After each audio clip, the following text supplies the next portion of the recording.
As we head into the weekend, we are going to see a beautiful weekend here at PSU. It is homecoming weekend, so if you are free and you need some activities to do, there's a lot going on here at the PSU campus. Tomorrow will be 54 with some partly cloudy skies. Sunday it's going to be 57 here in Plymouth with that sun beginning to increase a little bit. And then Columbus Day we are seeing 55. Next couple of hours, so radar and temperature-wise, we are seeing some warmer temperatures as we head in this afternoon around 4:30 here in Plymouth. It's going to be 70, but we are going to see a little bit of showers. There is a line of showers and potential thunderstorms that will be in our region, extending all the way up from Berlin down to Keene in the southwest part of our state. Temperatures are a bit warmer down south, 74 Manchester, Nashua, 75 in Portsmouth. But as those showers begin to move through, temperatures are going to be on the decrease. Tomorrow morning around 7 a.m., 37 here in Plymouth, 41, 42, and 41 down in those southern cities and towns. We head to more football time here in Plymouth tomorrow around 2 p.m., 48 in Plymouth, so it's definitely going to be some jacket and cooler weather. We are seeing low to mid 50s in the southern part of this state, but it's going to be back down on that decrease as we head into Sunday morning with those cooler skies. Hello and welcome to This Week in Plymouth. I'm your host Jonathan Picard from Pemmy Baker TV, and let's catch you up on everything happening around the town. On Monday, the Plymouth Elementary School Board met for their monthly meeting. The meeting began with a report from School Principal Tanya Orlando and Vice Principal Kelly Carey. For parents and PTA, there's a PTA meeting this Wednesday night at 6 p.m. right here in the library, so please come to the PTA meeting. And you should find in front of you, there's a little stack of flyers. We are hosting 6 K-8 parent information nights regarding school technology. So our most amazing Mrs. Geneva Sambor, our digital learning specialist, has the 3 Thursdays in October, the 13th, the 20th, and the 27th. We'll be hosting on each of those evenings 2 one-hour sessions to help parents better understand Google Classroom, Power School, and just Chromebooks in general. So thank you to Geneva, and please come, parents, if you're struggling with how to support your child with homework or school assignments. She's here to help, so we hope that you will come to those. This will go out both by paper and digitally because we really want parents to attend and to be providing them with more information about that.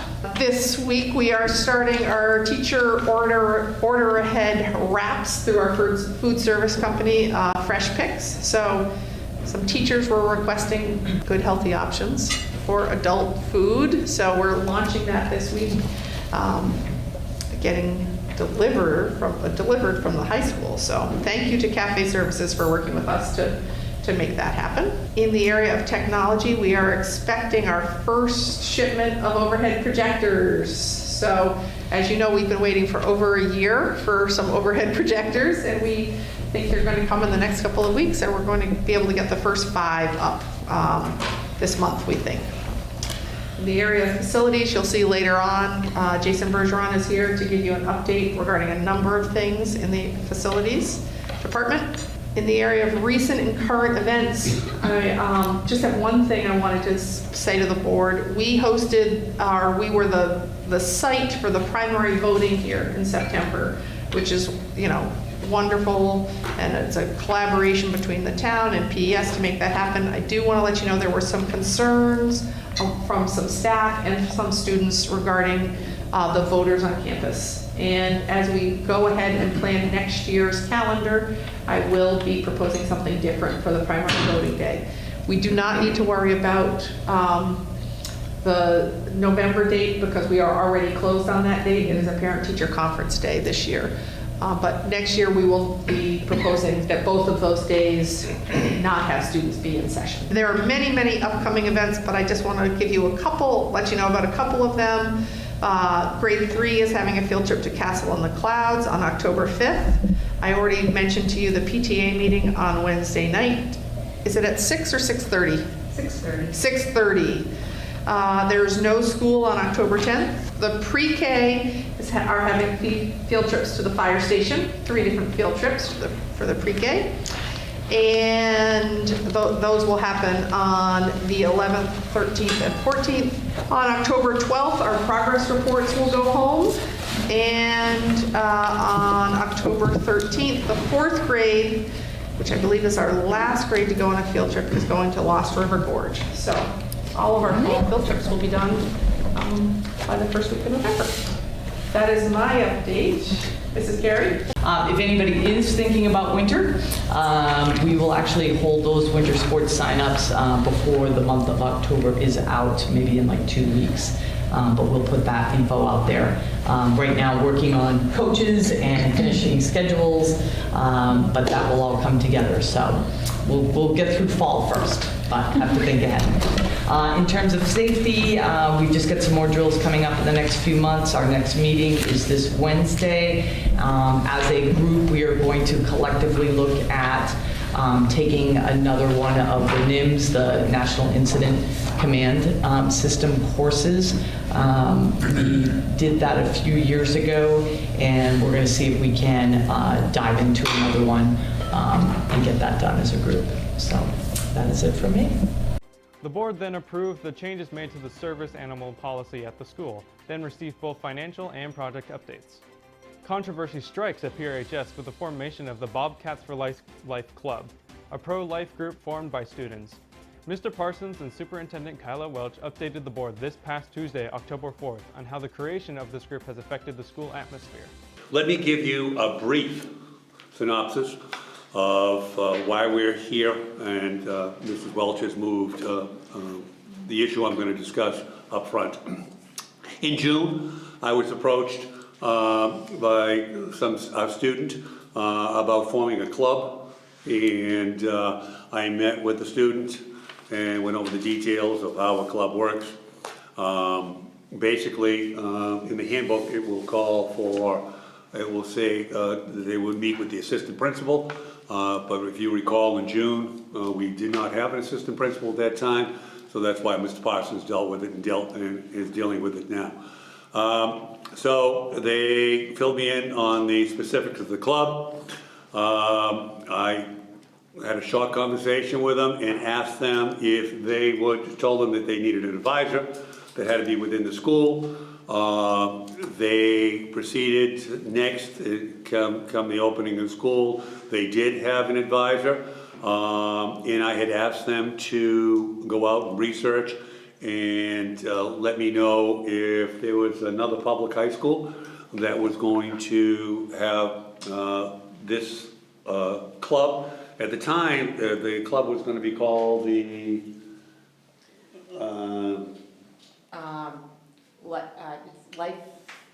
Students for Life. Students for Life of America. That was the original proposition that they had proposed to me. And they did come back and they let me know there were a couple of private schools that were forming this club. So what transpired next is I made a decision to contact our lawyer. And I did, and Barbara Lohman got right to work on it, and I will pass you out, it's very black and white, the decision that Barbara had, first two pages here. And basically, in a nutshell, clubs are absolutely legal, and in support of the First Amendment and there's another equal status that we have. If you recall, we have a number of clubs. Basically, that letter that you're getting, the number of clubs that we support here at this high school that are non-curriculum related, okay? Those are called open forum. As long as we have clubs of that nature, this club is legal and meets the standard. So that was the decision that the attorney had given me, and based on that, I contacted the club, the advisor, and the head student that was leading the cause for the club, and told them they could form their club. They were a week behind homecoming week. because we do have joint week at this high school, and that week, the kids are allowed to different clubs they set up down in the cafeteria foyer, and they're looking for new members to join. So the Ospey Club would be down there, the Astronomy Club, all the clubs. But this club did not have a chance. And they had changed the title of their club, and I'm giving you a brochure to what they presented to me. And they changed that title to Bobcats for Life. And in it is their mission statement and their goals for the club. And I think it was on Wednesday, the 28th, they had their table down in the cafe foyer. And following that, I had a number of kids come to me and request a meeting. And I sat with them and shared with the kids exactly what I did and how I did it. I shared with them the same brochures that you people have, the pamphlets you have in front of you. And they put together a presentation that they would like to present to you tonight. So on behalf of... I would just like Go to ahead. jump in. First of all, Bruce did deny the request initially, and then we looked at it again, or Bruce looked at it again with the attorney. And just to bring your attention to the second page of the advisory, and I'm just going to read the last two paragraphs. You have several co-curricular organizations or clubs that are not curriculum related, including the Equestrian Club, Ospey Club, Students for Diversity, Youth Leadership through Adventure. From reviewing the list of student clubs in the handbook, I've concluded that the high school has established a limited open forum, which was what Bruce was just talking about. The school board can, if it chooses to do so, change the school back from a limited open forum. However, that would mean eliminating all non-curriculum related clubs, including some of the clubs listed in the handbook. So that's why it was initiated. The other piece that has happened in the meantime before we have some of the students speak is that, do you want to talk about the name of? The name. Right. So. Well, that was not the name they had presented to me before. Right. But I did have an issue with using the Bobcats for the title of the club. And I did ask the student to come back and think about a different title for the club. The title, using the Bobcats, I just feel it didn't, it caused a lot of havoc and disruptions. Did they come back with one? Not yet. Not So yet. this is all pretty new. The lunch that it happened in Was Wednesday. Wednesday, Thursday. There was a significant amount of complaints. So Thursday, Friday, we were dealing with that. Thursday, So we Friday, just had- I dealt with the kids and parents I had called. I answered all the emails that parents had issued to me. The kids did organize a petition. They did very respectfully after homecoming, they had organized We're Green, and I don't want to steal their thunder, they will speak to you about that. And they did, but they didn't put up posters. I asked them not to put up posters until we had this meeting with the school board, and they were very respectful with that. But they did, they did have their We're Green on Monday, and I had no disruptions at all. The kids were great. But I've met with them a number of times. So they have worked hard to present to you tonight what their comments and their view on this subject are. But I just want to be real clear, this is how we handled it, so I kept the school from liability. The other piece that I'm going to be recommending to you is, we are going to put a pause on the club for right now, given the number of, whether it be accusations or statements made that we have to investigate and have to bring back, probably to committee. My assumption is that there probably would be a request to appeal it, which comes to, as you know, at your level, if they disagree with what administration has done, you can go there. But at that point, the committee will be able to have additional information. At this point, it's really a lot of hearsay, and we don't have specific information about some of the statements, so we just need more time to look into it, so you have the information that you need to make in the best interest of the school. Following Mr. Parsons' report, a group of students gave a presentation to the board on why the club should be disbanded and how it has affected them and other students. In this clip, we have junior Lucy Boschman giving the board a statement that she had given Mr. Parsons on the morning of September 29th. Mr. Parsons, this group, including myself, Lucy Boschman, Lindsay Miller, Molly Hazelton, Isabella Rossner, and Caitlin Ash are currently speaking to you as I read this. I would like to let you know how we are feeling regarding this new Bobcats for Life Club that has had its debut on Wednesday, September 28th of 2022. We are disappointed, disgusted, and saddened that this is allowed in PRHS.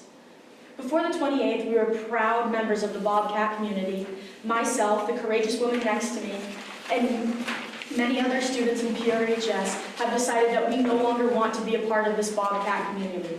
But we choose to be Bobcats. We choose to be Bobcats today, tomorrow, weeks and months and years from now. We choose to be Bobcats, and we choose to get justice for those impacted by this horrible and disturbing club that has entered the PRHS building. Women in this school and community, including parents, citizens, and administrators, are upset with how the school board, administration, and workers in this building have welcomed this club. Not only is it very upsetting to people, it's offensive.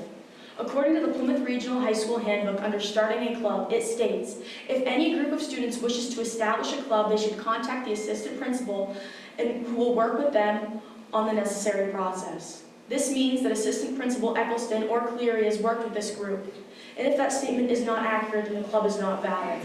We, as a whole, the student body and teachers, are disappointed in the lack of respect that this school has for women. Teachers, people we are supposed to look up to, are responsible for creating this club, validating it, and helping it prosper. How are we, as students, supposed to be comfortable in a building with teachers that do not support us?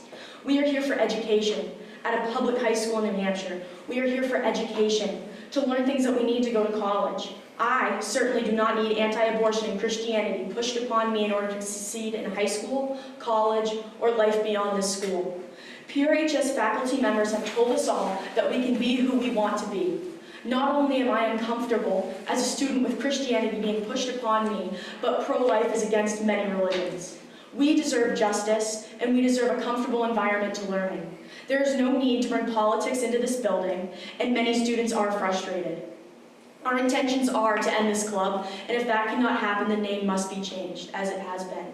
Bobcats are all of us, students and faculty. We, as Bobcats, are not okay with being represented by this. We have provided you with our names and reasoning as to why this is not okay. I am saddened that this even has to be a conversation that we have to have, and that it passed through as many people as it did. This here, in front of you, is a small portion of the many girls we have behind us. There will be a petition published, if it is not already published by when you are reading this, and it was published when we are going with signatures. I ask you, Mr. Parsons, how many signatures do we need to get justice? How many people are needed? Mr. Parsons, please give us justice. Following the presentation from these students, the public was invited to give their opinions on the club, and with lots of statements back and forth, both for and against the club. My name is Tara Boschman. I live in Ashland, New Hampshire. I want to first start by saying I'm a graduate of PRHS, and I moved to this community to have my kids attend school here because I was proud to be a Bobcat. I'm not today. And the fact that at 15 years old they're coming to school to talk about these things, that's not why we're in education, my friends. That is not why we are in education. My name is Melissa Fergus, mom of Ruby Fergus here. I'm a proud Christian. I'm a proud pro-lifer as well. I'm not afraid to say it. I respect and appreciate your opinions. I respect the presentation that you gave. I do teach my daughter about Christ. I do teach my family to love people as well. And the things that I've taught Ruby growing up is to respect other people. Her and her friends wanted to be part of this group, not to limit anyone or hurt anyone. they wanted to be part of this group because they wanted to actually give women more resources to understand what the pro-life movement is. And if you look at some of the events that they were going to have, it was all in support of moms who maybe just didn't want to have the choice of abortion and wanted to think of a different avenue. Hello, my name is Seth Powers. I'm from New Hampshire. And I just want to stand up and just say that I would really encourage you to think about the ramifications of thinking the majority of people, if they dislike an idea and do feel uncomfortable about it, what would happen if in our society historically they had been allowed to minimize the other group? Hi, I'm Samantha Barnes. I live in Plymouth, and I'm a junior at PRHS. I think the point of the presentation that these girls gave was not to say that their opinion doesn't matter. It was to say that the point of their group should not have been in a school setting. I know it's been said a million times, and being uncomfortable in your own school is not something you ever want to go through. Kids go through it all the time, and making it worse does not make you want to go. Learning is interrupted. You're thinking of new ways in class that you can figure out how to change what's going on, and you're not focusing. And it's just the teachers who are putting their opinions on things. Like, teachers are not supposed to show you their opinions.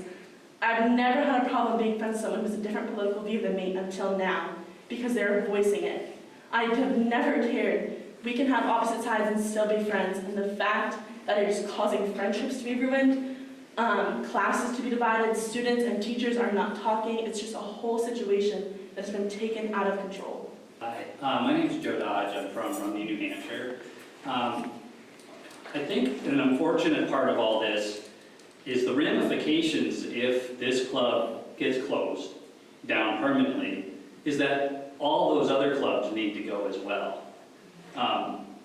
Back a few years ago when the Students of Diversity Club was created, I'm sure it caused some issues, as a club would. It's a politically motivated club, as others are.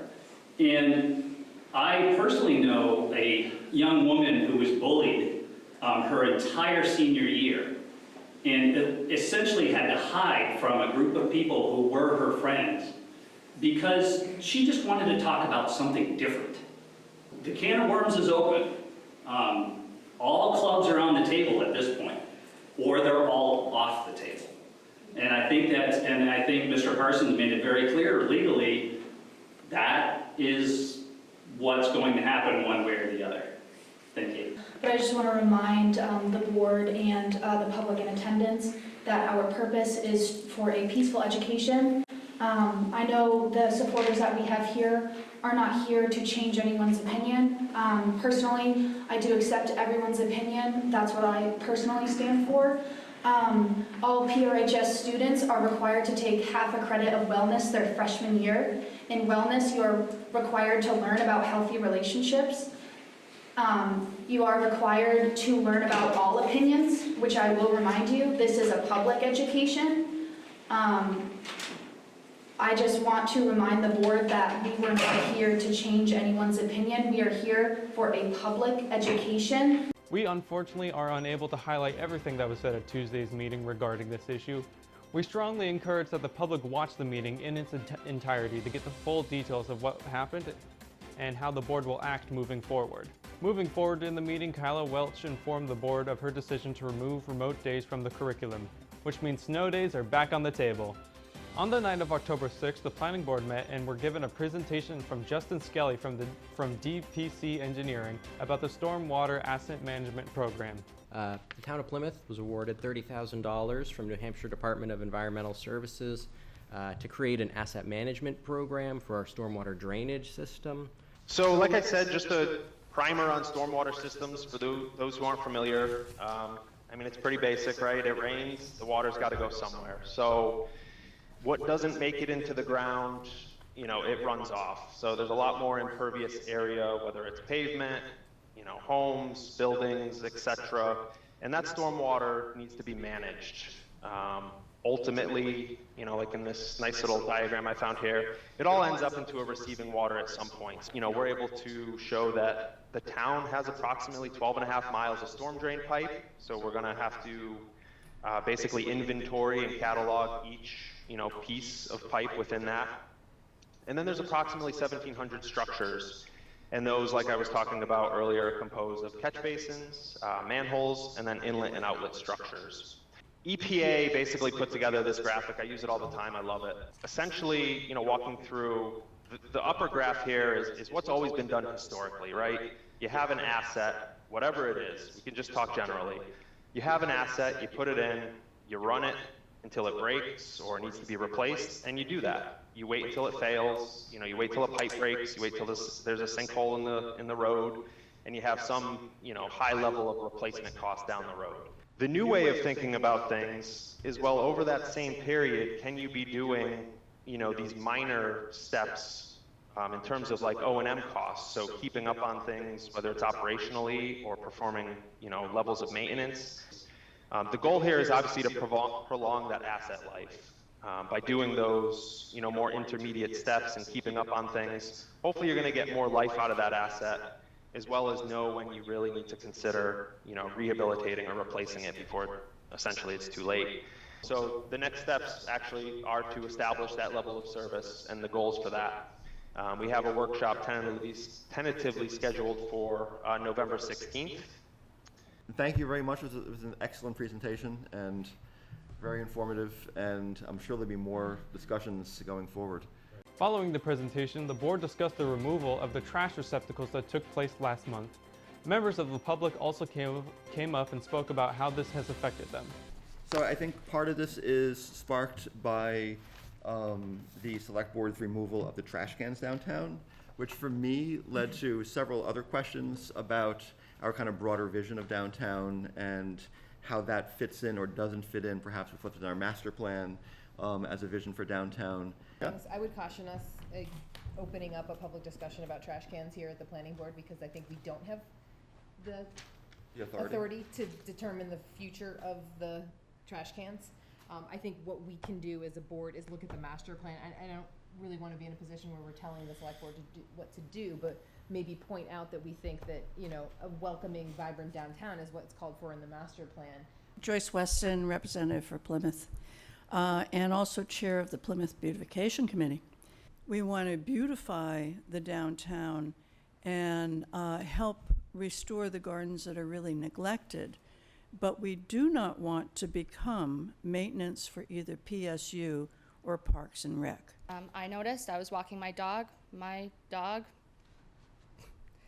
went to the restroom outside. We went to grab a bag and realized there were no trash receptacles to put that waste into. And currently, if you do take a walk on Main Street, you will see increased trash outside of local businesses.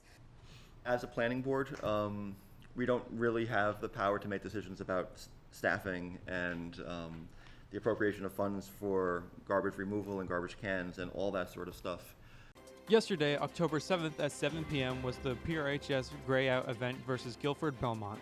This event was hosted in memory of Luc Besson, a graduate from the class of 2022 who sadly passed away last spring from brain cancer. You can catch reruns of this game on channel 1302 during select times during the week or on demand on our YouTube and Facebook page. The select board announced via the town website that they will be hosting 3 meetings for the finalists for the town manager position. The board encourages the public to come to these meetings to meet the candidates. On October 19th will be David Porter and Scott Whedon on October 25th, and Karina Park on October 26th. All meetings begin at 5 p.m. The 9th annual Community Spelling Bee will take place October 29th at 7 p.m. at the PSU Savage Welcome Center and the Hanaway Ice Arena. Be sure to go to PemmyBakerLiteracy.org to register your team by October 21st. Tickets are available to be purchased at Pemmy Baker Literacy in Whole Village, at the door, and online. It's finally time. The Sandwich Fair opens today at 8 a.m. and will go all weekend long until Monday, October 10th. With rides, food, and much, much more, it's sure to be a good time. Be sure to head over to thesandwichfair.com to get a full breakdown of the events day by day so you can plan your trip accordingly. Thank you for tuning in to This Week in Plymouth. From our producer, Eric Gooding, I'm Jonathan Picard.